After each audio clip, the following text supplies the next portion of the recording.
Dipicu oleh masalah tanah warisan, seorang anak menggugat ibu kandungnya beserta bibinya ke Pengadilan Negeri Bukit Tinggi. Total ada 8 pihak yang digugatnya. Selain ibu kandung dan adik-adik ibunya, sang anak juga menggugat pihak-pihak yang menyetujui penjualan tanah warisan tersebut. Termasuk di dalamnya BPN Agam dan sebuah operator telepon seluler. Sengkarut masalah ini berawal saat sang ibu membagi tanah warisan seluas hampir setengah hektar kepada adik-adiknya. Usai dibagi, tanah tersebut disertifikatkan. Tanah tersebut terletak di tepi Jalan Raya Bukit Tinggi Payakumbuh. Tepatnya di jorong Sungai Cubada, Kecamatan Baso, sekitar 15 km dari Bukit Tinggi. Keluarga ibunya ini beranggapan bahwa tanah itu merupakan hibah dari kakeknya untuk anak perempuan dan cucu-cucu perempuan sang kakek. Belakangan sang anak protes. Pasalnya tanah yang diklaim oleh ibunya sebagai hibah dari kakek buyutnya itu telah dibeli oleh ayah Yanti pada tahun 1976. Sehingga sebagai seorang anak, dirinya mempunyai hak atas tanah itu. Karena merasa memiliki tanah, Yanti Gumala berladang dan menanam padi di lahan itu. Namun langkah Yanti ini justru dianggap tindakan pidana oleh keluarga ibunya dan melaporkan Yanti ke polisi.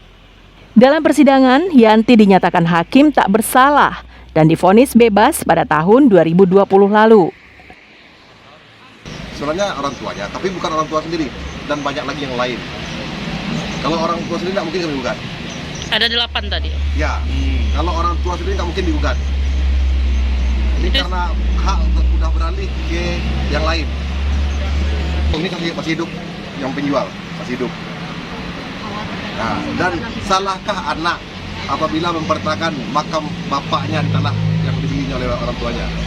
Selain memperkarakan ibu dan bibinya secara perdata, Yanti juga mengadukan ibunya ke polisi karena menduga tanda tangan kakek buyutnya tentang hibah tanah tersebut adalah palsu.